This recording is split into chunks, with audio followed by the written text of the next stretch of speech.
Hi, everybody. Before we get to another great interview, the Two Opinionated podcast could really use your help. And it's easy, it's free. IMDb, which is the entertainment database, imdb.com, named us a top 100 podcast. We came in at number 82. That's a big deal because there's 15 million podcasts and growing. So to be named to anybody's top 100 list, pretty big deal for us. And the way you can help is to go to imdb.com, look up the Two Opinionated podcast, and that's it. Just bringing our page up. That traffic really helps us out. Our YouTube channel is MeisterCon Pod. All we ask is that you subscribe. It's also free, but that really helps us to attract these amazing guests that we keep bringing on the program. And that's it. 2 easy ways for you to support us, and we would really appreciate the help. Now let's get to that interview.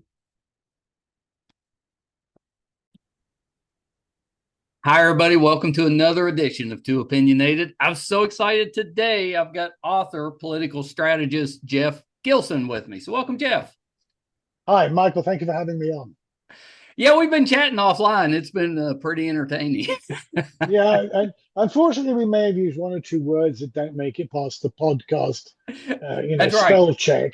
That's right. We're protecting our viewers. Mm-hmm. Mm-hmm.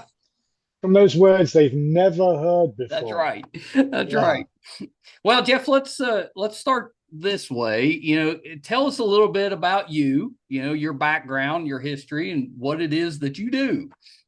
Okay, well, I have an English accent, but I was born of American parents on a Air Force base, a US Air Force base in London, many decades ago. I spent the first half of my life being born and raised in England, and the second half here, mostly in the south of the United States. My mother's family is from Boston. My father's family, my mother's family is from Chicago. Sorry, my father's family is from Boston. I was growing up in England. I was the only one in my family who had any interest in politics. And I met up with a guy called Hugh Simmons, who was a few years older than me, in my small hometown, just to the west of London. It's a town of about 20,000 people, not very big. It's what we call a dormitory suburb. It's where the hoity-toities come home in the evening and lock themselves in their big mansions and ignore each other. They're very like that in England, very reserved. And that's where I grew up. And so I've kept the English accent ever since.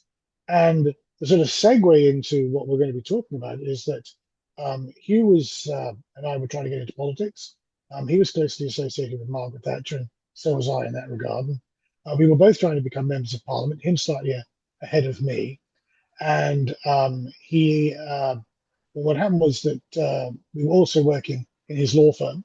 He had a law firm, sole practitioner, and I was a senior employee. So we were basically waiting for him to get into Parliament and then me to get into Parliament, until in November of 1988, he turned up dead. Oh, no. In some woods near where we lived. There apparently was no reason until we discovered that $7 million was missing from his law firm's account, which I hasten to add, I had no access to. Most everybody else shut the book and said, well, money's missing, he's dead. I didn't, because for a variety of reasons, which I cover in my book, which we'll probably mention. I've written a book about all of this and how it connects to the present day called Maggie's Hour. We'll get to that later. But he turned up, everyone else sort of said it made sense. And I said, no, it doesn't make sense, for a variety of reasons of which I mentioned in the book. So I started asking questions, all the right questions, Michael, in all the wrong places. Suddenly found myself for 2 years on this roller coaster of adventure in Montreal and London and Scotland, dealing with intelligence agencies and countries I got shot at. Not the sort of thing I'm used to. The book reads in its first part a bit like a James Bond novel, but it's absolutely true. It's what happened. And as a consequence of this, I discovered that Hugh was a senior officer in MI6, which is the British equivalent of the CIA. Yeah, of course. And that he was involved in incredible amount of corruption, involved in money laundering and arms dealing, involved in a small task force connected to Margaret Thatcher. And that's what the book is about and how it comes forward. I thought that was the end of it, but actually the money and the people involved have carried forward through the decades, all the way up to what's going on at the moment, and very specifically and this is why I think you were contacted, to the Epstein scandal and the whole business relating to Rushgate. Everything is connected back to the 80s and, strangely enough, back to London. Yeah, it's so fascinating because yeah, it's difficult just looking from afar. It's difficult to connect present day situations that we're dealing with things that were going on back in the 80s. I grew up in the 80s, and that was it was such an impactful time, but Yes. a lot different than today in some ways. Some ways it's kind of similar, but today we also have the internet and a lot of technology that we didn't have back in the 80s, and that has Absolutely. definitely changed some things. So if I remember correctly, though, you did end up working for Margaret Thatcher for a little while. Well, I helped craft speeches for her Yeah. in her early years. It's very interesting. Margaret Thatcher is now very much a part of the bedrock of British politics. Yeah. She's lauded around the world. But at the beginning in the 70s, when she was just a simple cabinet minister in other people's governments, she was very much the outsider. Yeah. She didn't come from the same background as other members of the British Conservative Party. The leaders of the British Conservative Party were very hoity-toity backgrounds. She was the daughter of a shopkeeper from Yeah. Eastern England, and she managed to get to Cambridge, but she had to pay her way, and so she was from a very, very different background. Well, and don't you And think that kind of helped her popularity a little bit because it people helped her. felt It like helped her they could popularity. relate to her? It helped her popularity in the end, but not actually at the beginning. I mean, Yeah. in the middle 70s, when she became leader, she was not popular amongst the leaders of the Conservative Party. They weren't happy when she declared her candidacy. She was an outsider, so she had to rely on very much outside groups, not unlike Donald Trump. Yeah. She had to rely on outside groups to get the leadership. And I was involved with one of those groups with Hugh Simmons. And doesn't matter, it was a group called the Selsdon Group. Doesn't mean anything to you shouldn't do. But that's the group that she used as her main organization to get her elected. And we were writing speeches for her in those early years when she was setting out why her idea of a free market economy rather than a managed economy would be better. And those free market ideas are now very much the staple of any modern economics They are. textbook. Um, then, when she became prime minister, at first she was very unpopular because she had to introduce a lot of medicine to cure Britain of the socialism it had suffered in the 70s. But then, as the economy sorted itself out and it picked up, she became popular in some quarters. She is still unpopular in a lot of quarters because the medicine that Great Britain needed was very rough. In order, Yeah. sometimes to cure the patient, you have to cut off limbs and whatever. But she did make Great Britain a much more successful country and a much more relevant country. And ultimately, that sort of relevance is what led to Britain leaving the European Union. So her impact is still felt today. Yeah, it had to be it had to be kind of interesting to be that close to her, so you kind of got to watch that roller coaster she was on, where she wasn't in power and then she was in power, but she wasn't popular. And then eventually she ends up, getting things kind of straightened out. And she's the Margaret Thatcher that we know now. Well, it was kind of interesting. As I say, we were very much involved at the beginning. Then, as she became leader of the Conservative Party and prime minister, things became more separate. Yeah. We were pursuing our own path to become members of parliament, and there was recognition, but she had moved off to become leader of the party. We were becoming members of the parliament, and there's a bit of a Chinese wall there. Leaders don't like to get involved with people seeking seats because there can be charges of favoritism. Right. But certainly she remained very close with Hugh, and that was part of the problem because he, at her behest, became involved in things in the 80s, which eventually led to his death. Yeah. I think that's a good time as any to mention the book. I've written about all of this in a book called Maggie's Hammer. Yes. It's very easy to find. Maggie is Maggie''S Hammer. My name is Geoff Gilson, spelled with a G. That's Geoff. You Google me, you'll find the book. And the book, Yeah, it comes right up. the book basically says, what I went through the adventure to find out what was going on, what Hugh was involved in, what the big picture was, and how it leads forward to the current day. Um, but there were a lot of things going on in the 80s. Briefly put, intelligence agencies and governments around the world were being very corrupted by arms manufacturing and money laundering. If that's something you want me to talk about, I can talk about it and relate it to the current day. Well, That's where you yeah, want to go. it is because I remember some of those times, and we had some of that going on here in the States Yes. with arms deals and the Iran Contra and all of that kind of went on back then. But I do have a difficult time seeing how that relates to now. So yeah, go through that. What's the I'll give you. bigger I'll give. picture? Here's the picture, and there's a couple of things to join the dots on in the 80s. Yeah. In the 80s, in 1980, in fact, Iran invaded Iraq, rather, under Saddam Hussein invaded Iran. He thought Iran was weak because the Ayatollahs had just taken over, and he thought they were in a mess. And there's always been tension between Iraq and Iran. And he thought if he launched a quick war against Iran, he could grab some land where a lot of the oil fields were and refineries, and it would be score one for Iraq. Well, it didn't happen because the Iranians just threw literally millions of soldiers at Iraq, and it became a stalemate for about 9 years. Huge war. The United Nations put an embargo on arms sales to both countries. So the only way both countries could get arms was illegally. And this is where intelligence agencies and covert operations within governments stepped in and decided they would literally make money. One of the main sources for my book is an Israeli intelligence officer called Ari Ben Menashe, who appears elsewhere.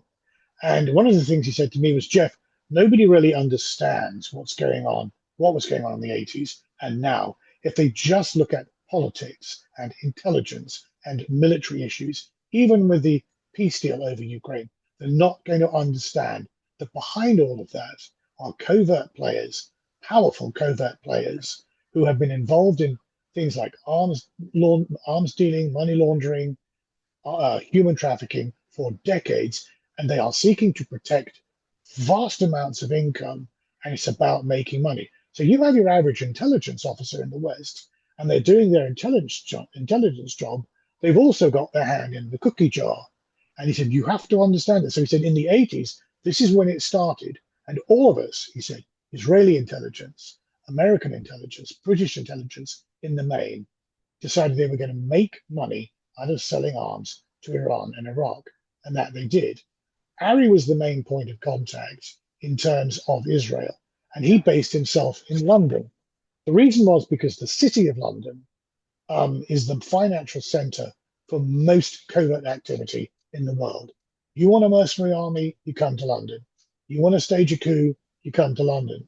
So that is why people who read histories of Oliver North, and then some people may remember the Iran Contra, that's why he spent so much time in London. He wasn't passing through. It's because the main activity was in London. And Oliver North actually was a sideshow. He was involved in about maybe $1,000 million worth of arms sales. He was set up as a patsy so that Congress wouldn't pay attention to the main pipelines of arms into Europe, into Iran and Iraq. Iran bought $80 billion worth of arms illegally. Iraq bought $60 billion. Oliver North was a patsy, but he was still in London. So London was the center, as Maggie's Hammer the book describes, and Ari was there with Israeli intelligence. Ari is important because while all this arms dealing was going on and selling was going on, the profits had to go somewhere. And they couldn't end up in America because Congress had too many restrictions from all the corruption in the CIA in the 70s. It had too much oversight. So it had to be off the books. And George Bush, the vice president, was primarily involved with that. But it was happening again through London and through Ari. Ari recruited Robert Maxwell, which is a name that's becoming more visible than his daughter, Ghislaine Maxwell. Right. Ghislaine Maxwell, notwithstanding the awful things she got up to sexually, is actually another sideshow. The main player was Robert Maxwell. Harry recruited Robert Maxwell, who was a British media billionaire, formerly a Czechoslovakian Jew, to help Israel and America and Britain launder the arms proceeds. Why? Robert Maxwell was originally a Czechoslovakian Jew who, before the war, came to Great Britain and became a British citizen and a very, very much an Anglophile, built up a huge publishing empire, primarily in Eastern Europe, which was communist. Right. Even though it was communist countries had to do business with the rest of the world, and they needed a facilitator. That facilitator was Robert Maxwell. Communist countries still had to have a black economy. The black economy was run by the Russian and East European mafia, whose boss was a guy called Semyon Mogilevich. It's spelt Mogilevich, it's pronounced Moyalevich. So Robert Maxwell was in business with Moyalevich and the communist dictators in Eastern Europe and Russia, partly to launder the proceeds from these illegal arms sales into banks hidden in Eastern Europe where Congress had no oversight. At the same time, now, where does Hugh come into the picture? Yeah. Hugh had been approached by Margaret Thatcher to set up a small group of people, partly politicians, partly intelligence officials. Hugh was both, defense contractors and so on. It's a group called the Savoy Mafia. And they were tasked with getting their finger in the pie. They wanted to sell arms for Britain, and Hugh's job was to help launder the money back from the arms sales to British politicians. He also set up a specific arms deal worth £28 million for Margaret Thatcher that no one else knows about, no one else has ever talked about. It's in the book. He also worked with Mark Thatcher, her son, to help in the arms dealing, and Mark Thatcher's husband, Dennis Thatcher. But his job was to launder money. He was a lawyer. In England, we call him a solicitor, and his specialty was what they nicely called money management. We today would call it money laundering. That's right. So he worked with Robert Maxwell, because money laundering is a very specialized occupation. Not everybody can do it. So Hugh was working with Harry Bowman, and Harry's told me this, and with Robert Maxwell to launder all of this money. At the same time, because of his contacts in communist Eastern Europe and Russia, in the 80s, communism was beginning to crumble. And the two organizations in communist lands that had organizations that could be relied on were either the KGB or the mafia. Yep. So these two organizations began to take hold as communism was collapsing. So the KGB became the oligarchs. Putin, by the way, was a KGB officer in East Germany in the 80s. So he had his finger in the pie too, which will come to Russiagate. And what they started doing was literally in the later 80s, asset stripping the countries of Eastern Europe and Russia. And they needed someone to launder through. And their primary launderer was Robert Maxwell. And Robert Maxwell, so he was laundering money into Eastern Europe from the arms sales and out of Eastern Europe and Russia into primarily London and New York, so that these guys could asset strip. Then now, this was all happening in 1988. The war between Iran and Iraq ended. Yeah. Hugh found himself in the wrong place at the wrong time and turned up dead in the woods. I will tease just a little bit here, Michael, because in my book, one of my informants tells me that they were likely responsible for his death. I ain't going to tell you who. You're going to have to buy the book to That's find right. out. And they go, what was the name of that book again? Maggie Sammer. What's his name? Geoff Gilson. It's Geoff. That's a revoltingly horrible commercial plug there, Michael. Anyway, so Hugh turns up dead in 1988. Yeah. Robert Maxwell turned up dead in 1991. More cleanup. Why? Lots of interesting theories. They're in the book. Don't worry about them too much. He basically had his finger in too many pies, and he was stealing money to he needed money for his businesses. Everyone in the 80s was going, but before he died, interestingly enough, Maxwell hooked up with Donald Trump. Donald Trump was having trouble getting money with his real estate companies, and Robert Maxwell and he hooked up, and there are pictures of them in New York together because Robert Maxwell, in his media interests, was trying to buy the New York Post. They hooked up, and again, it's in my book and in some of my writing. Donald Trump became another outflow source for the Russian mafia in laundering money. And for the last 30 years, various Trump organizations have allegedly, he said, because I don't want you to get sued, been involved in laundering money for the Russian mafia and for the KGB to get those assets out of Russia. Now, what I also believe, and here I speculate just a little bit, I also believe that when Robert Maxwell died, Donald Trump, with his existing operations laundering money for the KGB and the mafia out of Russia, took over all of Robert Maxwell's networks. And so it became a part of all that arms laundering, arms dealing, and money laundering. Now, I have no idea who your viewers are. This may upset some people. I'm just going to leap ahead for a moment. There are power plays underway in Washington at the moment and in Europe. When those European leaders come to Washington, it isn't just to support Ukraine. There's a power play going on. And all of the power plays mask what is still happening with all of the networks dealing with arms laundering and arms dealing, money laundering, and so on. And either you're a part of it or you're trying to stop it. And to be fair to Donald Trump, I don't know whether he's still part of it or whether he's trying to stop it, but he knows it's going on. Right. Let's go back to the 90s. So Donald Trump takes over all this, and through the 90s, he's continuing to launder money for the Russian mob and the KGB. How exactly does this have anything to do with Epstein and Russiagate? Because you say, I can see, follow the money, follow the people, but how does that have to do? Let's talk about Epstein. Right. Epstein, morally reprehensible. Everything I'm about to say, Michael, does not detract from that. No one's going to support what he did. No one's going to support what Ghislaine Maxwell did. Morally reprehensible. That's right. But what has it got to do with Epstein? In fact, why are Epstein and Russiagate still in the news? Because we know about Epstein. Everyone and his uncle is probably in the book, because before what he was doing became known, he was a major fixture in New York. He owned the largest house in New York. Everybody went to his parties. Russiagate, didn't we deal with that? Didn't we have two inquiries? Why is it still there? Because of the underlying covert power plays.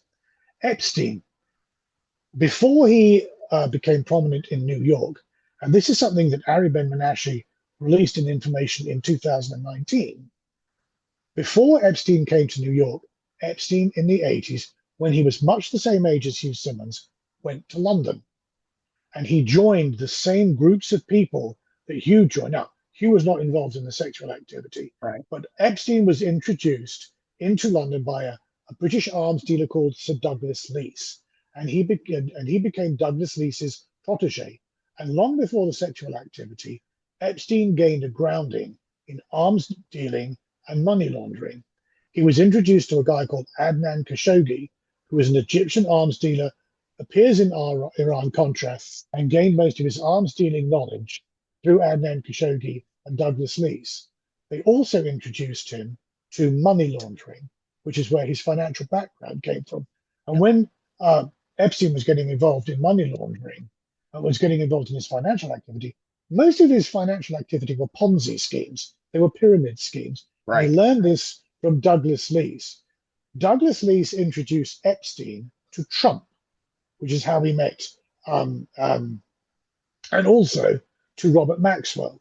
So Epstein was introduced to Trump and Robert Maxwell, and also Ari Ben-Menashe. Now, I'll be honest, as much as I have investigated and found out information about Hugh, I have found no connection between Epstein and Hugh.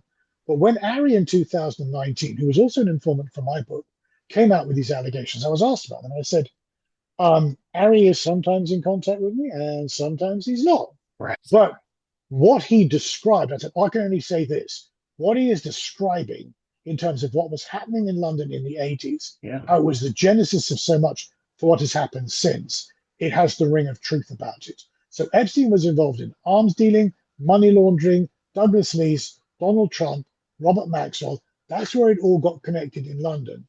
Donald Trump comes back to New York. Epstein moves to New York, and he continued money laundering for the Russians. Not much is talked about this, but there Yeah. are thousands of transactions in his Deutsche Bank account with the Russians. So, what has this got to do with Epstein? Well, I'm kind of curious why more of that connection wasn't brought up when Donald Trump initially ran. Well, this is where it's difficult, and it gets into the um, human interactions. Think of a relationship that you have with another human being. Yeah. Um, um, and it's complicated. Do I tell her this? Do I not tell her this? Does she mean that? You know, if I tell her this and I show her this, will she react in this way or that way? And if I pretend it, maybe I just shouldn't tell her at all because that way she won't she won't get angry about it. And people think that just because you're dealing with millions of dollars of money laundering, people don't behave the same way. There's a power play going on. I believe I know what the elements are, but I don't know why people are doing what they were doing. If it's to be believed as alleged, Donald Trump, in the noughts, and this is not much talked about either, Yeah. Bob Mueller, before he became special counsel to look into Russiagate, Bob Mueller was director of the FBI. Yes. There was some research some years ago that when he was director of the FBI, he actually began a 10-year investigation into Donald Trump's money laundering, and that the reason Donald Trump ran for president in 2015 was to stop that investigation. In fact, a number of FBI officers were quoted during Russiagate, and they were then shut down as being very angry at Russiagate because they said, why are you looking at this nonsense, the Steele dossier? What you're doing is detracting attention from this investigation we've been undertaking for 10 years. You're ruining it.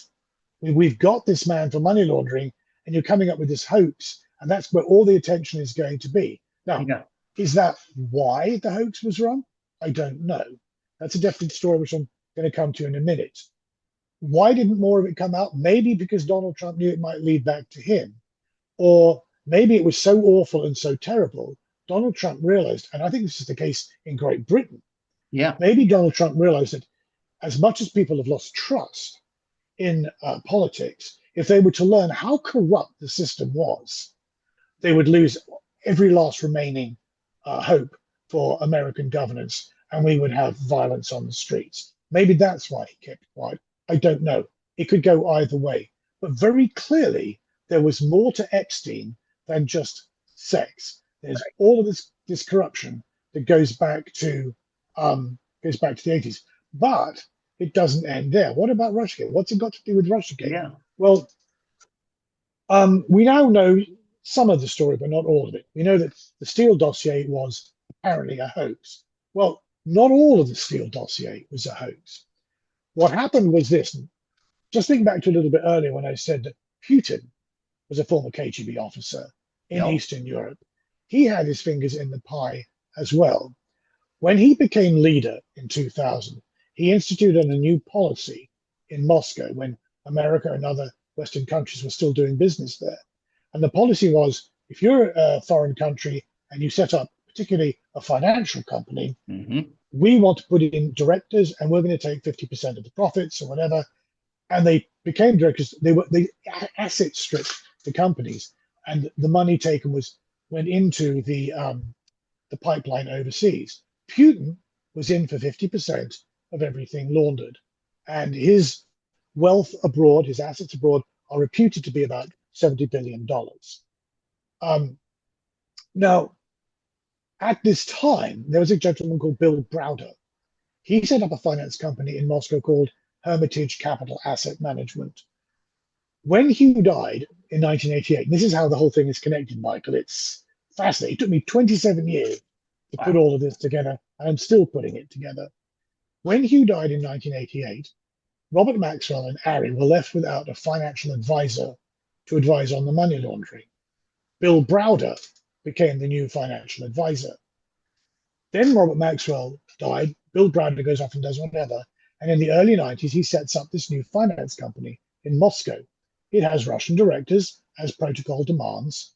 It had a decent Russian accountant called Sergei Magnitsky. Sergei came to Bill and said, man, these guys are robbing you blind. You need to do something. Not the most intelligent guy in the world, our Sergei. But anyway, so they complained to the Russian authorities. The Russian authorities charged Bill Browder with tax corruption. He fled the country. Sergei was put in prison, died in prison as a consequence of torture. Bill Browder goes, I imagine out of guilt, goes on a campaign around Europe and the United States trying to do something about this.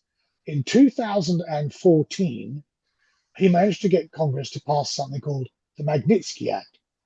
Not very many people know about it, but it's an act which punishes anybody that was involved in laundering money out of Hermitage as payback for Sergei. It's a small finance company. Who cares?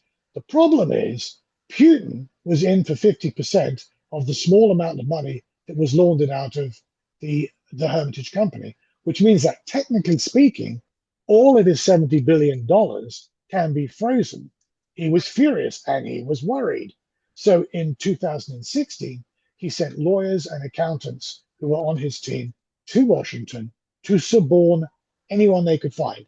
And the message was, we will give you money. We will give you opposition research. We don't care what your politics is if you will agree to repeal the Magnitsky Act.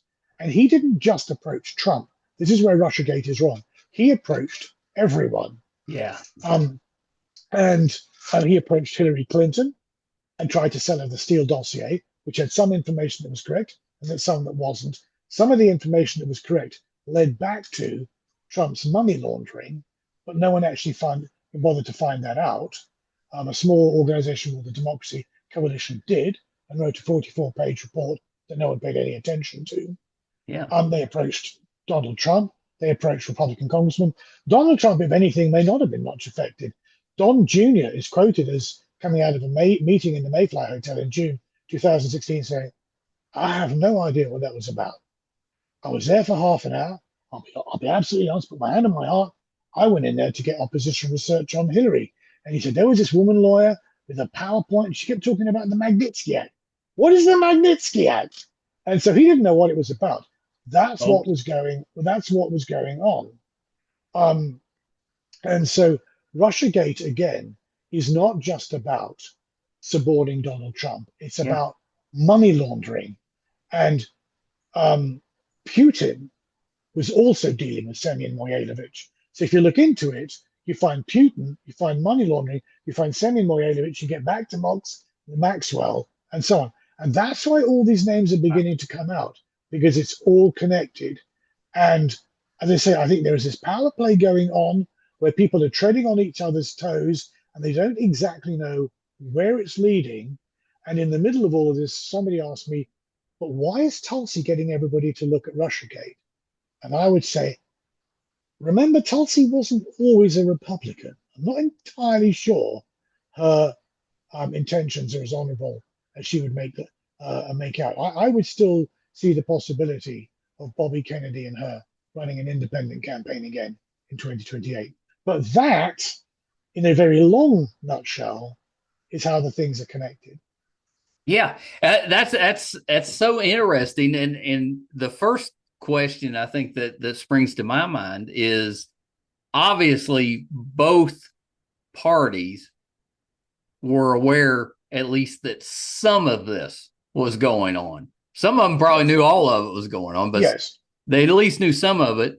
I mean, that's part of the reason the American public has so much difficulty trusting either party, because if that's known that this is going on, then why doesn't anybody step up and just say that outright?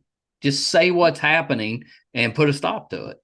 Well, well, first of all, as far as the stop is going to put to it, somebody asked me in that regard, what is the exit strategy here? I said, well, there's no exit strategy. These people are protecting networks and pipelines, which got massively expanded during the war on terror because there was all that private covert activity taking place again. they're protecting money, they're protecting networks, they're protecting their livelihood.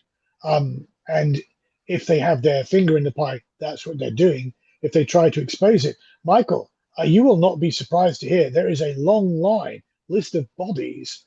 I mean, people talked about the 22 bodies that are associated with Epstein. It gets considerably more and very senior when you start talking about the people who are investigating the arms networks and the money Yeah. laundering. And I've been asked, well, okay, Geoff, so why are you still alive? Well, Well, yeah, I had I that question too. Yeah, I yeah, do asked you Ari. worry?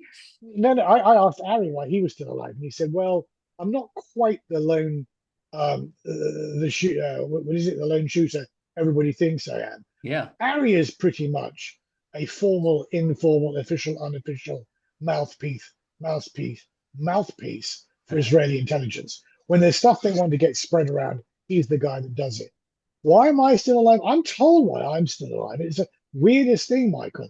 I got involved in all of this to find out what happened for my friend so Right. that his children would know.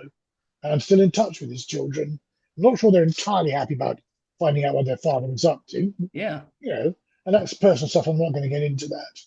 But that's what I set out to do. And I would literally, this was before, as you said earlier, before internet, I would literally turn up on people's doorsteps. I would call them, I would write to them, I'd say, meet with me. And that's when, I got shot at and whatever. And I was told back in the 80s and the 90s when I said, so am I in any danger? I mean, am I like safe here in London? And one of my sources said, Mr. Gilson, you're not safe in Europe. Because and I said, why? Because of, what I'm doing? They said, actually, because we don't know what you're doing. So I explained that. And here's a funny thing, Michael, and Harry said this to me. I said, am I in any danger now? And he said, no. And I said, why? He said, well, because there's too much known about you. You're out there. It would look too obvious. But does anyone really care? And he said, you're not going to believe this, Geoff. But actually, there's one of two of us who actually believe you were trying to find out for this guy and his children what happened to him. We're Yeah. not going to give you everything, but actually, that's kind of honorable. We don't find many people like that. And I said, what? Because I'm the nice guy? And he said, you may laugh, but the reason you're alive is because we believe you're a nice guy. And I said, okay. So you That's and I were talking interesting. about, I mean, it is absolutely fascinating. I mean, I don't mean to make the analogy, but for instance, are you safe in prison? If you're a religious person, yes. If you're a lawyer, yes, because you can help people.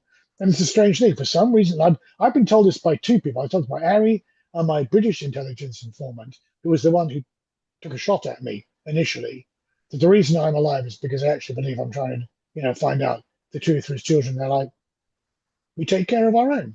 That's what you're trying to do. Okay, we're not going to tell you everything, but we'll tell you enough to get Yeah. on, and that's it. And that's why I'm alive, apparently. Yeah, that's crazy. So I To mean, think about that. am I? But also, is there a point where you push too far and then it puts you in danger? Yeah, it's very interesting because I got an email last night saying if you go on Michael's show, we know Michael Wall. That's it. That's the line crossed. That's the It, line. West, that is the line. He's trouble wherever he I'm pretty goes. confident that has never been said on this program, that I'm the line. So there you go. You are the line. Uh, That is not a Michael, secure line. it's six of one and half a dozen of another.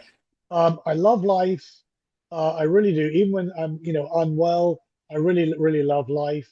But it has been 37 years since Yeah. Hugh died, and I don't even think about it. I don't walk into a room. I don't come back into my apartment without checking every closet, without checking under the bed, without checking the shower curtain.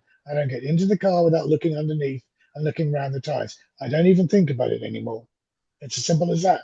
So I'm not Yeah. scared, but I'm not stupid. Right. Yeah, you're at least being careful. Yeah. Yeah. Well, so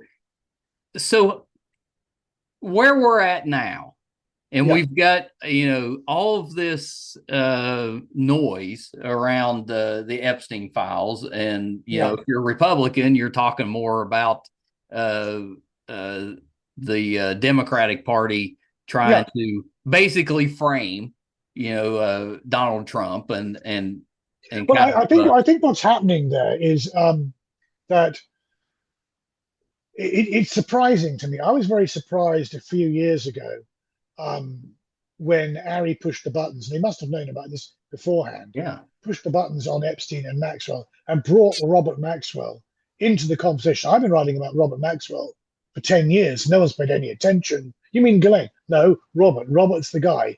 Ghislaine was Epstein's pimp, but Maxwell was everybody's business partner in arms dealing and money laundering. But okay, you don't want to pay. Now they're paying attention. I was very surprised. I think he's upping the ante. I think we're at the stage now where the covert is just bubbling to the surface, and just about everybody is involved. Just about everybody is stained. And I think what they are doing is throwing enough mud, and so much mud, at each other that they're hoping more mud will stick to the other party. They don't know which way the media is going to go. They don't know which way influencers are going to go. And if there's enough mud out there, maybe they all come away dirty, but not too dirty. And that's why I think this is going on. So I look at Epstein and I say, yes, the Democrats, if they dug hard enough, could possibly find money laundering and Donald Trump. But if the Republicans dig hard enough, you don't have to go all that far before you get to Ukraine. Right. And before this recent stuff with Ukraine, Ukraine was part of the East. It was a part of Eastern Europe.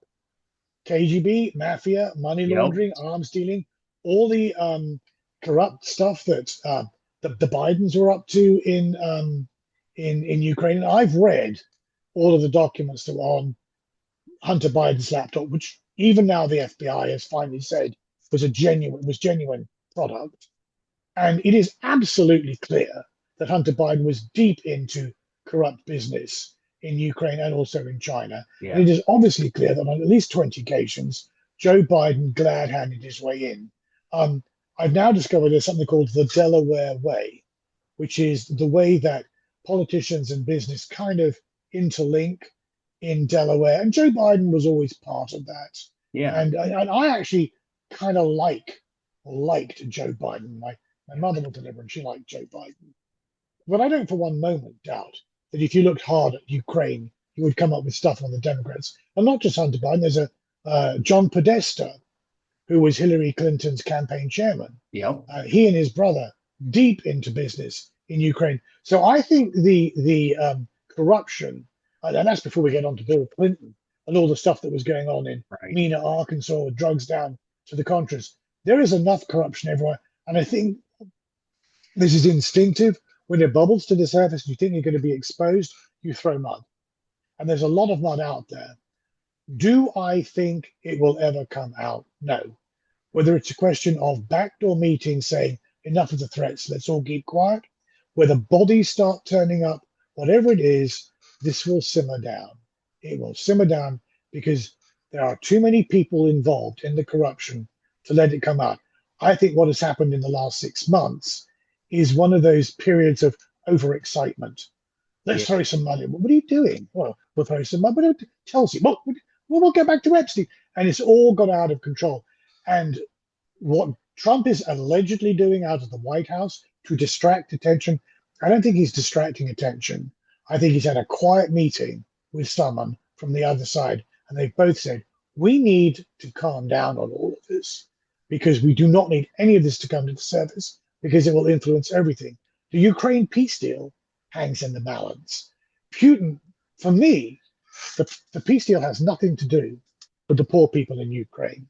Right. It is because Trump is about America and business. Whether it's overt business or covert business, it's about business. So is Putin. Overtly, Moscow is hurting from the hundreds of millions of, not the hundreds of millions, the hundreds of American companies that left Moscow.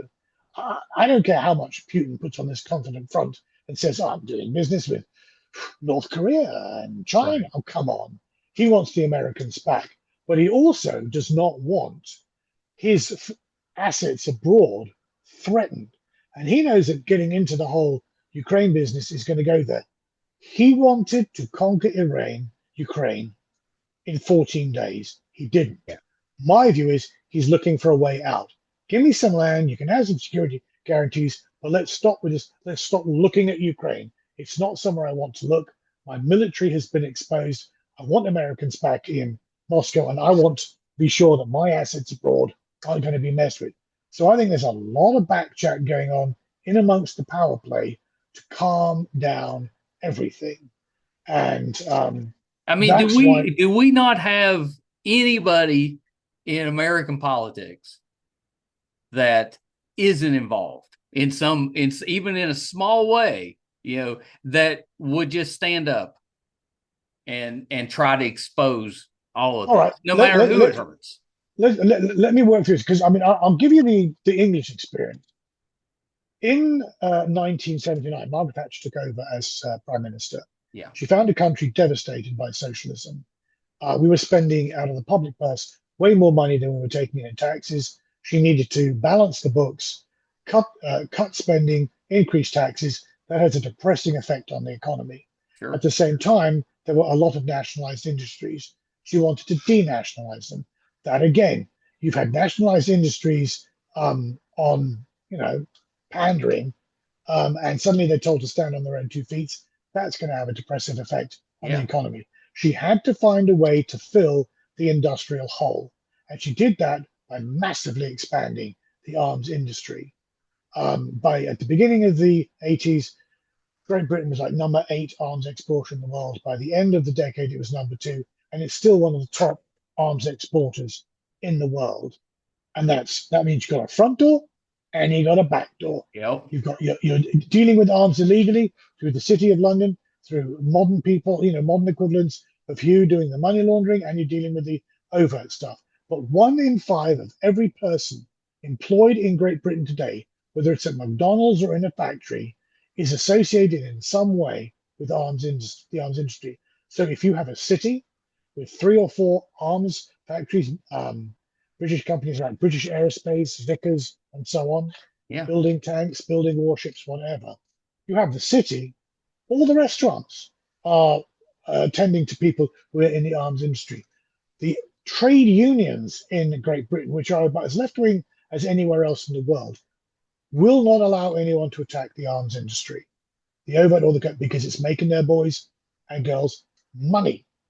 So that's happening in England. So I've said, when I wrote my book, why is no one interested? Why? I spoke to journalists and they said, there's no way this is ever going to come out because too many people are involved.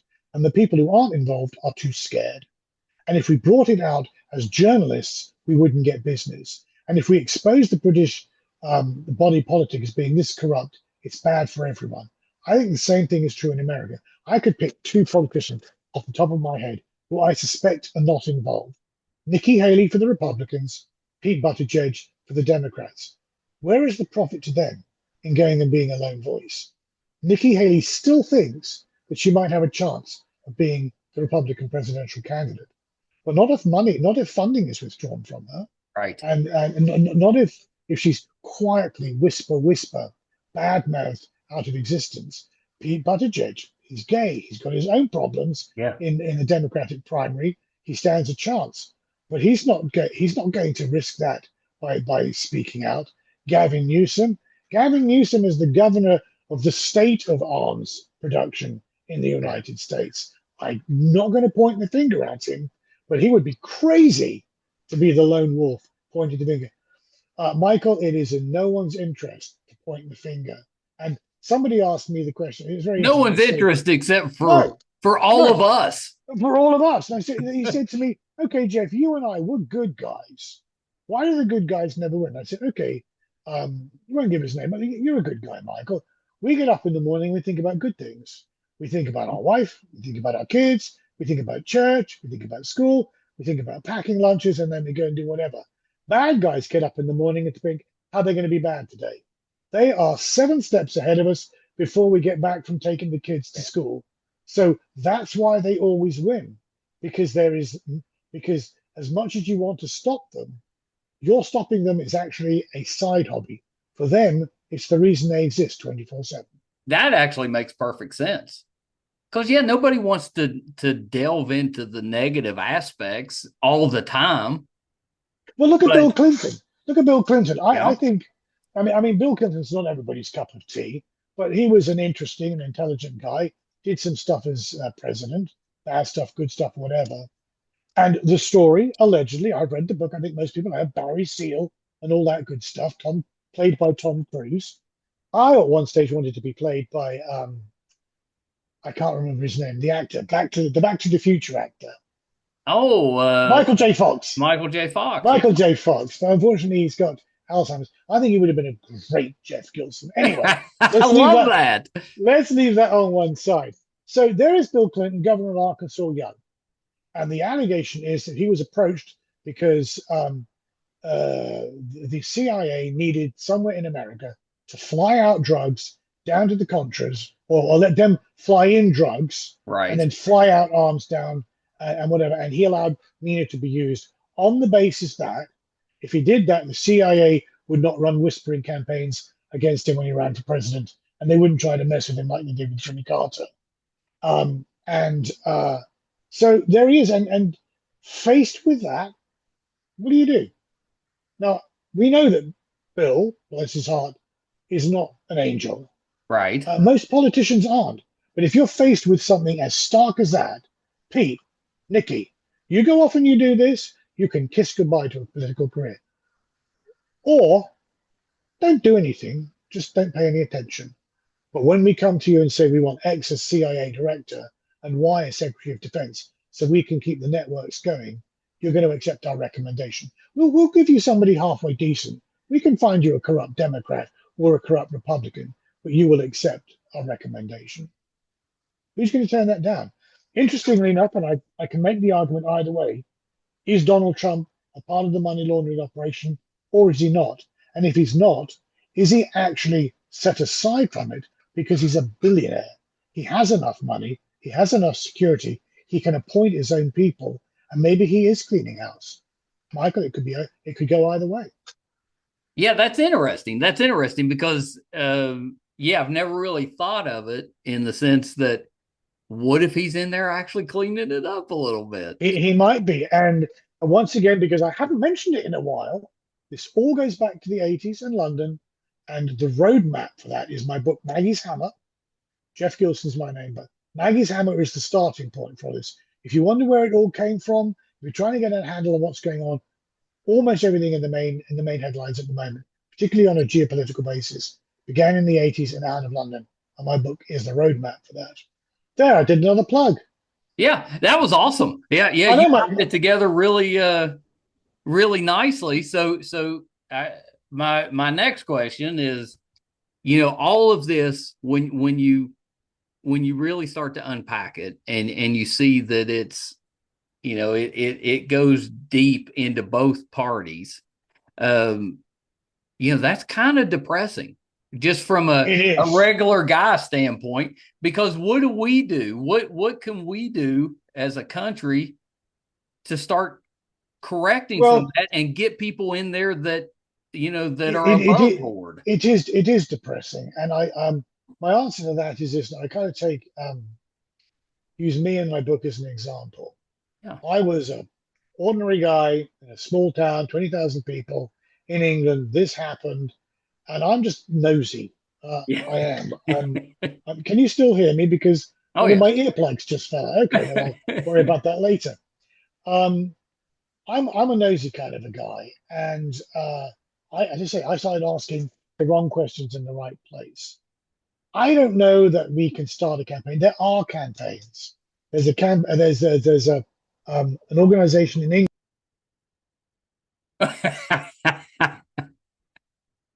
Geoff will be back. Okay, Michael. Yeah, a few little technical difficulties. That's right. We're back. It's that technical difficulty called guest stupidity. But I'm back. Technology's hard. Yeah, I know. What can we do? There are campaigns. In England, there's a very famous campaign against the arms trade. There are journalists. I've been around the block a few times, and frankly, campaigning isn't going to make any difference. You're not going to elect politicians in the current environment who are going to make any difference for the reasons I've just said, because there's no benefit for them to put their heads above the parapet. Right. What can we do? what I did. These people have to go home and raise kids and take their kids down to school. There was a movie a while ago with Leonardo DiCaprio and Yeah. Russell Crowe, where Leonardo DiCaprio is out in Lebanon or somewhere doing something. Russell Crowe is the controller back in Yeah. Washington. He's constantly got one of these in his ears, and he's talking to him. And while he's talking to Leonardo DiCaprio in the middle of battles, he's taking his kids to school. He's going down to the ice cream parlor. These people have to do the same thing. And Yeah. I asked questions because something in my life or around me didn't make sense. Right. And if ordinary people want to make a difference, then keep your eyes and ears open. I'm not saying spy on your neighbor. What I'm saying is if something weird happens, someone turns up dead, something strange is going on, then look into it. I now know, and it's in the book, but it's a minor sort of side issue, that there were people in our hometown who were also involved in what Hugh was doing. And I was so go and have a look at this person, go and have a look at that person. And they were running property development companies and banks, and you would Yeah. never have thought anything. But because I asked questions about Hugh and discovered other stuff. So my message to your viewers is if something is going on around you that doesn't make sense, ask questions, whatever it may be. All you may discover is that the football coach is a bad person, but don't let it go because there's no superhero out there who's doing this for us. We do it. And when enough of Right. us do it at the village level and the hamlet level and the town level and the county level, then we create a groundswell of people who say, we've just had enough. We don't want this going on anymore. Yeah. And that, Yeah. That's unfortunately, not easy is to do. no, it's not easy to do. Yeah, but it feels like, and of course we've been through different times where it's been, very confrontational, but it feels like we're coming to a head. I'm just not sure what that I head would is. I would like to think that we are, and I am, as I said, I love life and I'm the optimist, but I'm also a realist, and I don't think the head's going to come anywhere. I think that by the time we get around to the next presidential election, whatever happens with Donald Trump and what he's going through at the moment, whether he's trying to tamp it down or expose it, by the time we get to 2028, it's going to be the next generation of people, and they're not going to want it to come to the service, and it will tamp down again. I think it's got to come from the ground up, not from the top. Yeah, I agree with that because it doesn't seem like we have anybody in a position of power that's willing or No, as I able said, to do I can pick people. I picked Pete Buttigieg and Nikki Haley off the top of my head because I think they're reasonably honest. I What mean, about like a Bernie Sanders who seems to be outside of the normal political? Bernie Sanders is great, but and I'm not expressing a political view. I'm being realist about whatever. America, the United States, its constitution, the way in which it was established with people Yeah. seeking refuge from other countries, is not a country that is ever going to accept socialism, and it's not even going to accept progressivism with a small p, as defined by Bernie Sanders. Yeah. Because however you cut it, and I'm not being rude to socialists, however you cut it, socialism is just not part of a country which is based on private property. Socialism is based on public property.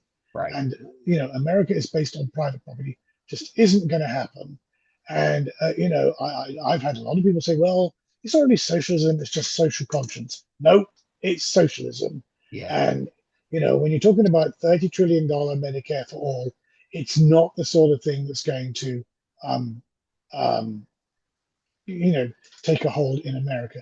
But at the same time, you can say, well, if this is all true, and I believe it is, I spent 27 years investigating it, why hasn't Bernie Sanders come out and talked about it? You have left wing politicians in England who talk about it Right. all the time, but they can't get enough support to do anything about it. I don't think Bernie Sanders would have made the impact that he did if he'd come out and said, well, I want to talk about Medicare for all, and I want to talk about housing, and I want to talk about the arms business and corrupt money laundering and Russian mafia, all that sort of stuff. He would never have got anywhere. So, to an extent, he's part of the problem too. Yeah. Yeah. I can see that. Yeah, silence is.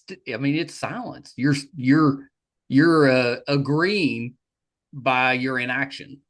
Yeah, I mean that is absolutely true, Yeah. and yeah, that's it. So I'm an optimist in terms of my own life. I went through my phase, and I can tell you it was in the late '90s of the what I call the frothiness, where this is the most important story in the entire world. Why is no one paying any interest? And I got past that, and I come and talk about it and say, take it or leave it, believe it or don't believe it, buy the book, read it, work for it. Buy the book. You may find something you see, and you may be able to work forward in your own town, in your own county, and find something of your own. But don't get too frothy about it. The forces are so powerful and so negative. I don't think we're ever going to be able to stop it unless there is a groundswell from the bottom. But for the time being, I go out, I enjoy the weather, I support the Braves, even when they have a really, really bad season. I do not know what happened to them this season. Yeah, it's And surprising how much they've oh struggled this season. man, but somebody, so I just said to somebody once, these people and what they get paid, yes, but they're really, very good. I said, look, if you I mean, look at Greg Maddux. Greg Maddux got paid like $100,000 a game. I'll tell you what, you pay me $10,000, I'll go and throw a ball and hit someone by mistake. I can do that. I'm going to be worth a tenth of what Greg Maddux is worth. No one bought it. I mean, I don't understand why not, Michael. Anyway, I still enjoy life, and I continue to do what I'm doing. I continue to investigate and write and come on shows like this, spread the word, and maybe one or two people will find out what's going on. I mean, here's the interesting thing. Harry Ben Menashe was one of the main sources for my book, one of the main Yeah. breakthroughs, and he's still providing breakthroughs now in what our understanding is. And I believe he's got more information to provide. Um, I came across Harry Ben Menashe quite by accident. I read about 350 books, and I read a book of his, and there was a paragraph in there that talked about him um, instructing Israeli hit squads to come into Europe in November of 1988 to kill people. And I rang him up and he said, that's interesting. Got your man's name on a piece of paper here, back in my files. And out of the blue, I followed the trail. Yeah. Something didn't make sense. I followed the trail and found out some stuff. We can all do that. Yeah. Yeah. Well, and Geoff, thank you for taking a little bit of time to walk us through some of this, because I feel like my understanding's better than it was when we started, although it's kind of a helpless feeling. Well, it is, but just hang on in there, enjoy life, keep an eye out, read books, go along to town hall meetings, harangue congressmen. Bit by bit, we might be able to make some That's right. progress. That's exactly right. And the book is called Maggie's Hammer, and we can Yep, find that everywhere. everywhere. Just go and Google Maggie's Hammer, Geoff Gilson, Geoff. You will find Maggie's Hammer. Yeah, wonderful. Well, Geoff, I hope you'll come back and give us an update at some point down the road, so we can kind of see where this is all going. But before we wrap up, if our viewers, our listeners want to know more, where can they find you on social media? Well, the easiest way to find me is on Facebook. So as I Yeah, say, the name is Geoff Gilson, Geoff. You Google Geoff Gilson Facebook. All of my posts are open. I don't do the family and friends only thing. yeah, You will find me there on Facebook. I look pretty much like this, and I update regularly with what I believe is the most recent information. And just in case anybody thinks that all that I'm talking about doesn't have impact on things that are important in life yeah. or aren't relevant today. 2 points, another teaser and a bit of information.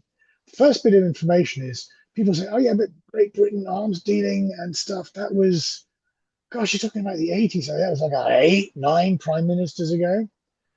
Back in the 80s, when I was investigating what I was investigating about, one of the big Middle Eastern arms middlemen for covert arms dealing and involving Great Britain Yeah. was a gentleman called Wafik Syed, who lives in Great Britain. He was partners with Adnan Khashoggi and some other people. At the time, it wasn't just the Conservative Party that was doing the arms dealing It was the Labour Party. And the bagman for the Labour Party was a gentleman called Peter Mandelson, who was one of Tony Blair's right-hand people. We've now moved on about 9 prime ministers, and we've got Keir Starmer. Keir Starmer has just appointed as ambassador to Washington Lord Peter Mandelson. He's back in office. It doesn't go away. Is it really as important as I've said? Is it as far-reaching as I've said? Yeah, here's a teaser from the book. One of the other arms dealers from based in Great Britain who was associated with Wafik Saeed and Adnan Khashoggi was somebody called Mohammed Al-Fayed. And Mohammed Al-Fayed was the owner of Harrods, and he was involved in this arms dealing with the Tories. Mohammed Al-Fayed, like Robert Maxwell, tried to get British citizenship, but the British Prime Minister John Major said no. So Mohammed Al-Fayed got very angry and said he was going to expose everything to do with all the dirty Tory arms deals and all the Middle Eastern middlemen like him that he'd been involved in. He was going to expose it all. Middle Eastern arms men do not like to be exposed. Right. I wrote to him at the time and said, hey, look, as I was doing with lots of people, have you heard of my mate, Hugh Simmons, blah, blah, blah. And as a PS, and I swear I wrote this, I wrote to him in August of 1997 and said, I got to tell you, I think you're kind of brave coming out and saying you're going to threaten all these Middle Eastern arms middlemen with exposure. I mean, you know, don't you feel that you're maybe in some kind of danger? Yeah. 2 weeks later, his son turned up dead in a Mercedes in a tunnel in Paris with his girlfriend. And his girlfriend was Diana, Princess of Wales. She wasn't the target. I knew that name. I was recognizing the name, and I was like, I'm told I'm the only person in the world that's come up with that connection. She wasn't the target. He was. And the arms middlemen didn't care. That's how powerful they are. Wow. Yeah. I leave you with that thought. Terrifying. A quick question before we wrap up is, in your opinion, is Donald Trump, is he maneuvering to stay in power after his term ends? No. If you're asking me for my opinion, and we're all of us acting on a second-hand basis, Michael, because we're not in the Oval Office. I didn't vote for Donald Trump, but he will be one of the most consequential presidents America's ever had. He is exposing a lot. He is achieving a lot. He is not Joe Biden in terms of his health, but I do believe that he is a quite unwell man. He has got more energy than most of us have, but I think that he is actually quite unwell. And I believe that Melania and his family, with whom he is very close, will impress upon him the notion that he should make this his last foray. And I don't think he'll run again. Well, and I know that's a concern that a lot of people have. I don't care whether I don't care for whether I voted for him or not. I don't wish ill health upon anyone. I had a heart attack last year. I don't wish ill health upon anyone. I think he's doing an amazing job for someone I didn't vote for of holding it all together. But I think he is very, very close to his family. They are very close to him. Biden's family should have done it with him. Yeah. We criticized Joe Biden. Actually, I criticized Jill Biden even more.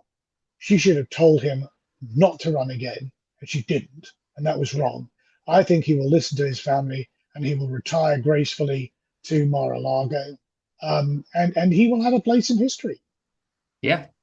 Well said. Well, Geoff, thank you so much. An open invitation. When you're ready, come back. I will definitely do that, and I'll be in touch. You have a nice afternoon now. Oh, this has been terrific. Thank you so much, sir. Okay, hold on one second. Geoff Gilson. Listen, I am by nature not a overly political person. I've been more open about my politics over the last year or two because I felt that it was needed for me to speak out on a few things. But just in general, I tend to more observe, and I have a tendency to disagree with things that both sides do, and I get upset with both sides. When I was growing up, I identified more with the Republican side. As I've gotten older, I lean more toward the Democrat side, but very disappointed in the whole system. I think what Geoff said about we need something from the ground up instead of they failed us. Our leaders have failed us to a certain extent, top down. They're not being above board. If this stuff's going on and it's known, then you should be brave enough to stand up and put a stop to it. But that's easy for me to say because I got no skin in the game. I'm not at risk. I'm not risking my political career, my financial future, any of that. So take that with a grain of salt, because maybe I'd think differently if I was in that situation and under that sort of pressure. I definitely know if I knew the little bit that I know now, I would not be getting into politics. If you're getting into politics, which is what we need dreamers. We need people that think that they can make a difference.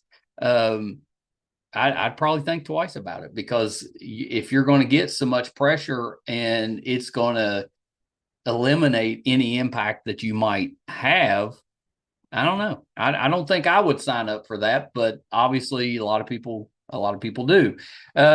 Geoff Gilson, the book is Maggie's Hammer. I encourage you to read it, make up your own mind. Obviously, Geoff, very versed, understands the system, and has researched and investigated all of this, so he knows what's going on. I definitely believe what Geoff says, but I'm not sure what to do with all that information. It's a lot.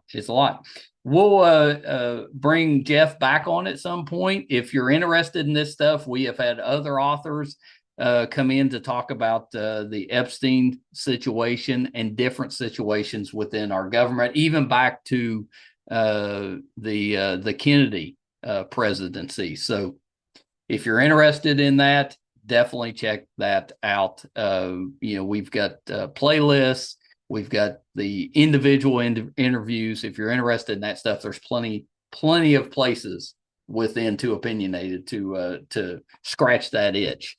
Our YouTube channel is MeisterCon Pod. Please subscribe if you go there. It really helps us out. Doesn't cost you anything. And our website's meistercon.com. We've got over 1,000 interviews on there, audio and video versions, and it kind of covers the entire entertainment spectrum. If you're more book person, we've got tons of authors in there. If you're musical, we've interviewed tons of musicians. If you